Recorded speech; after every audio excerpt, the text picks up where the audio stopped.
Hello everyone, it's Mary Weber. I am known as Travel Guru Girl. I have Caprice Girls on the Go Travel Club for women, and I also have Travel Guru Girl for everyone else.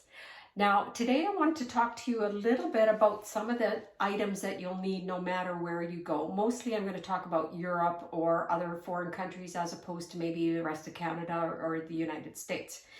So when you're traveling, you do have to take a number of items. And of course, with COVID, we're probably going to have to add things like cleansing towelettes, and of course our handy hand sanitizer, that sort of thing. This one actually hangs on a purse if you want. So the thing about the hand sanitizer, though, it is a liquid or a spray, just depends what you got here. I've got one in a spray as well.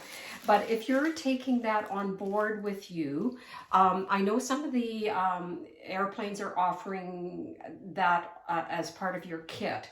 But when you're traveling, otherwise, your liquids are really limited to this. So think about that. So if you're taking your makeup or any of that kind of stuff with the liquids, it would probably look like a package like that. So by the time you actually put in your spray or your hand sanitizer, you're not having a whole ton of space there. So just keep that in mind, but you will need to take it with you for sure. So on the plane, usually for a long trip, especially to Europe or any of the other long haul countries that you might go to, you might want to wear, once you're on the plane, take off your big shoes and then put on a pair of slippers. So I always put on something like this. They are small, very light, and they just let your feet rest while you're traveling.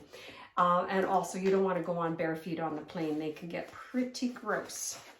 Okay, so that, and then it can also overnight get cool on the plane. So a pashmina of some sort. This might be one that I have used in the past. I can use it as a shawl to go out in the evenings when I'm at my destination. So it's a 2-for-1. But basically on the plane, you can get a little bit chilled. They do give you a blanket most of the time, but this would be handy to have for sure. So that would be part of your carry-on the plane. So you got the slippers, you got your pashmina.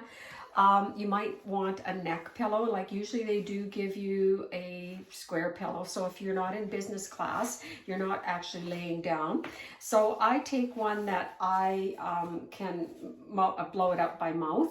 And I find that handier. I know there's the nice puffy ones that you can take, but for me, it takes up so much real estate. If something else I have to carry that's taking space away from other things that I want to take. So neck pillow, but whatever kind of neck pillow that you actually want to take.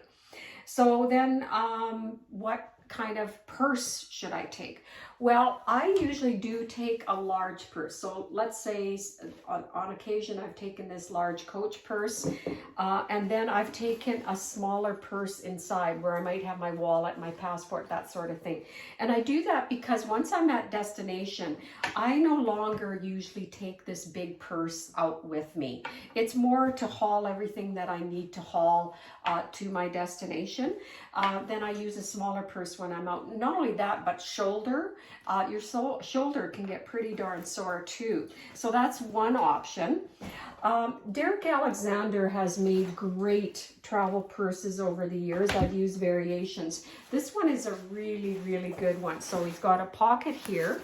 It's lightweight too, although I like leather. This one is not. And then it's got all these pockets underneath here. Another zippered pocket here, another pocket here, another one with Velcro here, then one on top that actually closes. Then you've got the pocket in here. Then when you zip it open, it also has a few compartments in here as well. So it's nice and compact. It is shoulder, which is great because then everything's accessible. So then I might take this is my small purse then. And it again also has 3 little pockets in it. And that's all I need when I'm going out for the day because I'm saving my shoulders also. And I'm not usually putting money in here anyway. So as you can see, it fits in here quite nicely. And this is a very nice type of purse. So I've seen Derek Alexander at the bay, and sometimes they're on sale, so you might want to look there. I have a lovely leather one that I have as well. So again, it's got a pocket here. It's got a zipper here. It's got a zipper here with pockets in there. And then inside, it's got lots of space too. So you can see it's very well made. And it's very stylish, and it's leather. So again, a little bit heavier. Again, I would put in my smaller wallet that I showed you, or not wallet, but smaller purse inside of there when I'm traveling. Now that's just me, but it works for me. And then Lug also makes a nice travel purse as well. Lots of zippers. So that's what you want to look for, is zippers, so that you don't have one big compartment. And in here, they've got lots of different little pockets inside, zippered compartments, outside zipper, 2 zippers on this side. So those are something to consider. That's what I do. Then for my money, my passport, that sort of thing, for the actual destination, I probably don't wear this on the plane, but I actually can put my passport and my credit cards in here. So this is what I prefer. And the reason, and I've been using these for at least 25 years, and I put them underneath so they, you know, fit around my waist. I'm just going to put that around there. And there's different styles available on the market, so whatever. This is very light, and it's also kind of not plastic, so it's not sweaty. So there it is, it's underneath. Now, if I had a shorter top on, then it would be slide underneath here. And that's where it's pretty hard for people to get at that when it's underneath your pant line or whatever, short skirt, that sort of thing, to be able to get at it. Another option is also the neck one. So again, that would maybe go in here. I don't prefer it personally, but some people do. You know, you can put it in there. You can hide that strap a little bit better too, so it's underneath. And then for the women, when you're going out for the day, another item that I found that's really good is this actually is called a bra stash. So you could put your credit card and a little bit of cash in here, and then you kind of put it around the strap of your bra. So it's hidden, but also accessible quite easily for you. So again, you could look on Amazon, bra stash, I think it's called, but I think it's well worth it. This one's got a little bit wrinkled up because, of course, we haven't traveled anywhere for 2 years, so we're waiting to get out there and do that again. So bra stash. Okay, then another thing that you'll need to take, and because really they're trying to get away from plastic bottles when you're traveling, so find yourself a good water bottle that you'll be able to refill, whatever style you prefer, name brand, etc. This one just happens to be mine, but you can pick one. Also, you could pick something like this. This is a fold-up one. So this easily goes into a bag, and then you can fill it up as well. But honestly, in most countries now, they're trying to get rid of a lot of plastic bottles because there's so much plastic around the world. So look for your water bottle. For those of you that get hot in hot countries, I suggest something like this. Now, you can get those neck towels, and you can look at Winners, you can look at Campers Village, and this when it's dry, it's wet, it has been wet. So when it's wet and you soak it, it kind of has silica in it, and then you just wrap it around your neck, and you can keep rolling it around to kind of keep cool. I know that some people have had handheld fans as well, so you can look for that. My friend and I actually, when we went to Egypt, we bought a couple of those, but we bought them at the dollar store. They didn't last very long. They did give us a little bit of fanning, so look for a better one if you're looking for a handheld fan to keep cool. Now, some places that you go could rain all of a sudden. If you're in London or Ireland, a lot of those countries, and it also depends on the time of year, you may need a rain poncho. So I just go to the dollar store, I have it, I pop it into my luggage, and then when I'm out and it looks like it might be rain coming or whatever, I always carry it with me because then you've got it. It's amazing though, in many countries when it starts raining, and I think this even happened in Venice, all of a sudden there was a fast rain came down, and there was there's vendors out on the street selling these, but instead of you having to poke around for one, just put it in your bag as well. And sometimes I've also found in hot countries having a little fan, and I'm not sure, but probably dollar store also carries them. But when it's hot, at least if you can fan yourself, sometimes it's really, really helpful. So again, a little fan, or you can buy it wherever you go. This might have been in Spain, it might have been in China, it could have been anywhere that I bought this particular one. Also, look for these when you're out shopping locally, but you should take a few of these little Kleenex things with you. And when you're out for the day, make sure you always pop one in that little purse you're taking, because you may need to use it for going to the washroom in case there's no toilet paper.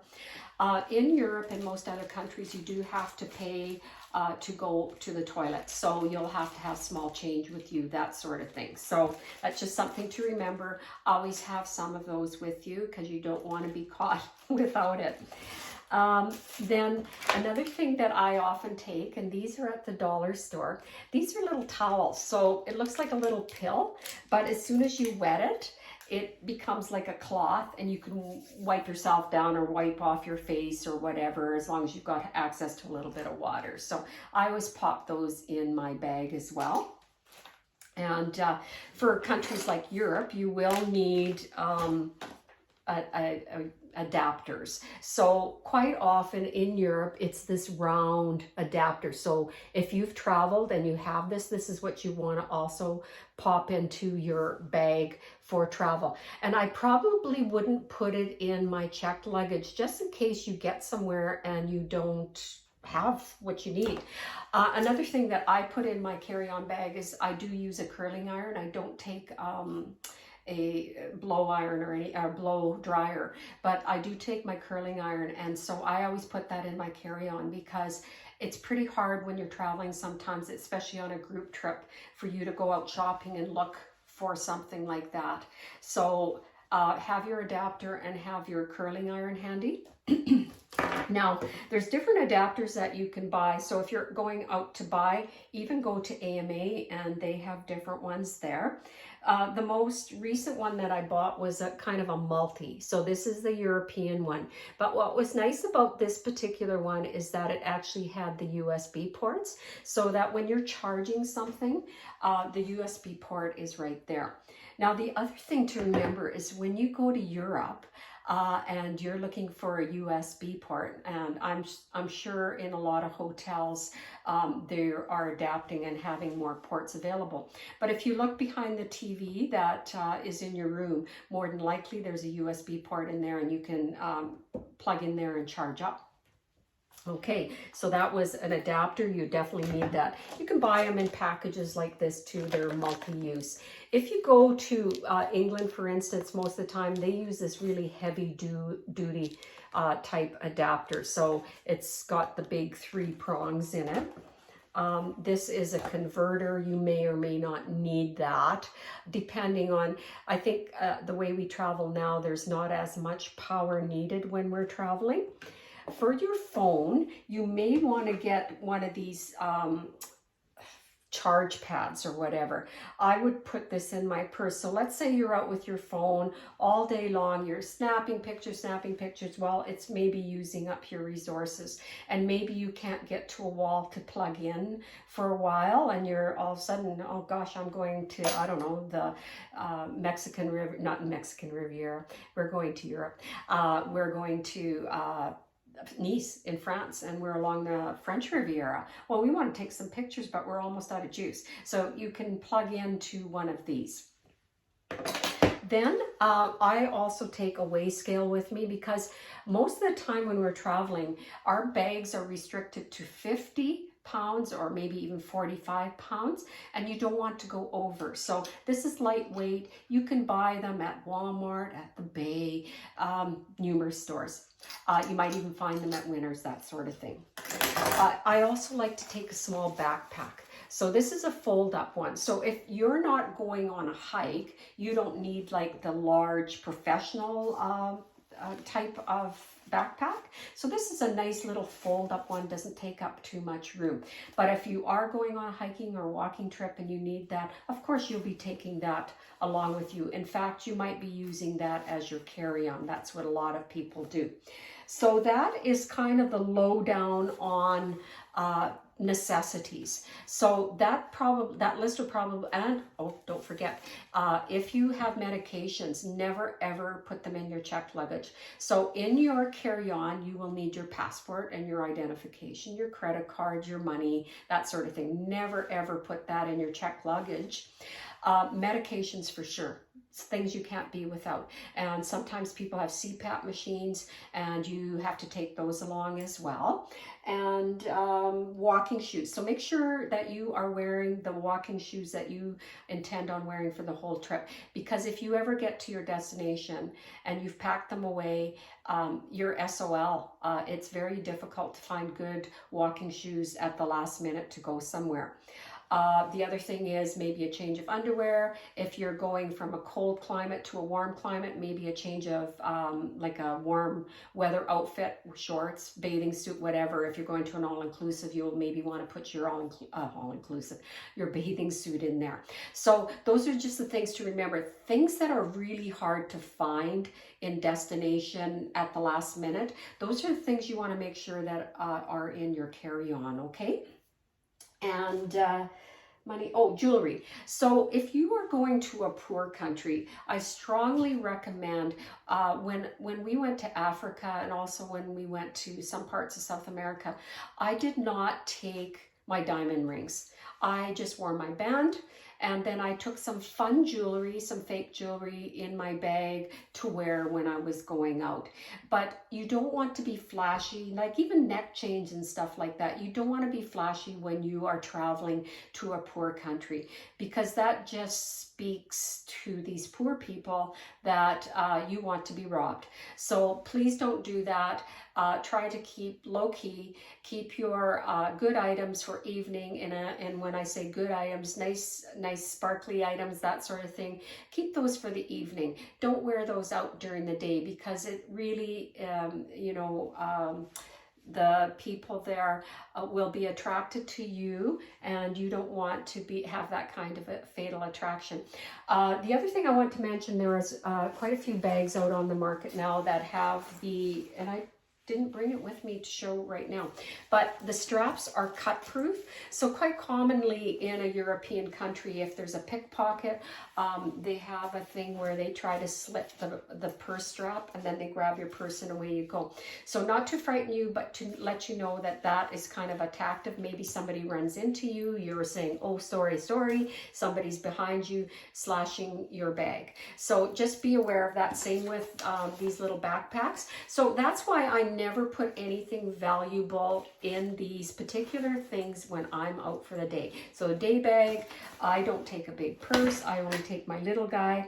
And then I have, I've got it underneath. So I have still my waist wallet under here, and I only take what I need for the day. So often I will make copies of my passport, and I will also stick it in there and not take my real passport, because if you're staying in a good hotel or on the ship, you have a safe, and that's where you want to put your valuables.